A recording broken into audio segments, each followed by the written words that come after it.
retired IDF Colonel Miri. Colonel, thank you for being with us this morning. And I know that the information is coming out as this story evolves. What's your immediate reaction, and what are your perceptions of what happened there in southern Gaza from the information that we've been able to gather so far? Jose, as you were saying before, we're 10 and a half months, almost 11 months. You know, these people have been inside these impossible conditions. So when I look at it from the intelligence point of view, first and foremost, it's that we knew where the hostage was in a very exact way. Now, that takes a lot of information gathering that cannot just be from technology. It has to be eyes, ears, I'm even going to say nose. You have to know where the person is. That's the first thing you have to know, and that's one, and there's still another 108, and I want to hope that we know where they are too. But when you know where they are, that doesn't mean you can just sweep in and bring them out. That is only in Hollywood movies. I wish that life was like that.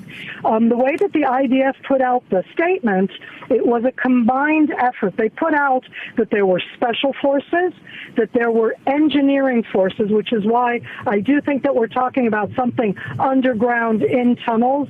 They talked about tank forces, and that means that there must have been something above the ground that had to contain the area. When you go in for a rescue kind of event like this, you want to be sure that all of the soldiers that are going in to rescue come out just like the hostage, everybody alive. So that you have to be sure of the way in, the way out, and where the hostage is. That is incredibly complex. Kudos to those who could do so. God, I wish we could do the other 108, but we still need to do diplomacy. I don't think it is, as said before, 8 were done this way, but we need over 50 were done in an exchange. We're going to have to do another exchange to get back the rest. And there's so many questions about this operation. And I think that when you mentioned that there were different branches of it, and we're seeing these pictures that are just coming into our offices now from the medical center in Israel, where you see that the hostage is now freed and he is receiving medical care. What is it like to be 300 plus days in what could be an existence underground for the entire time? So one of the things people don't realize is how unhealthy it is to be in an underground arena for so long. The air there, the lack of light, what it does to your eyesight. There are all sorts of things that most of us know. You have to get sunlight. It's part of things that the human body needs.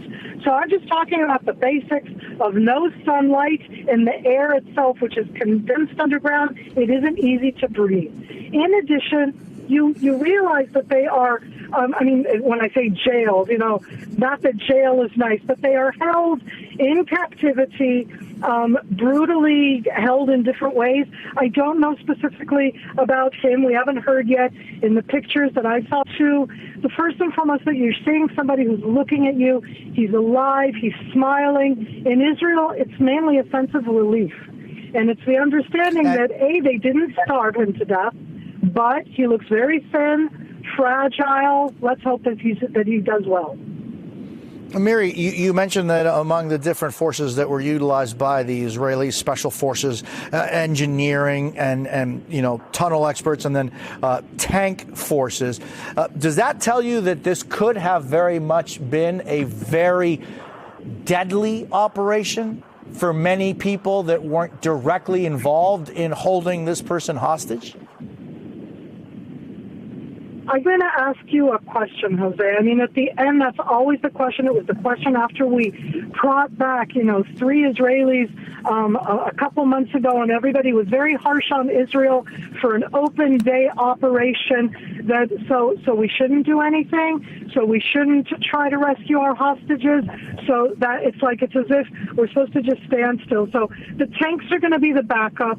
They're the heavy duty, and they weren't used. I mean, as I've seen what's been coming out of the Gaza Strip, because I've been reading the Arabic stuff, I want to see what they say about it. And they're not talking about, they don't know where it happened either, meaning that here it was in an area where you had overt Israeli troops, which is all over the place in the Gaza Strip, but the action itself of going in to retrieve our hostage seems to have been done in a way where there was no confrontation, so nobody knows where that happened. And I think that perhaps some of the secrecy, maybe there are more people there, maybe they can bring out more, I don't know. I want to hope. But I think that that's part of the secrecy, and that the tanks are there for the just in case. You want to bring out the hostage and the soldiers and bring them all back. And you know what? They can bring all of the 108 right now, and this would be over, as we all know, last 10 and a half months. Hamas took these people as a terror. So the operation is our way to get in and to do it on our terms. There is no easy way about. This one is, for at least this 52-year-old man, a happily ever after.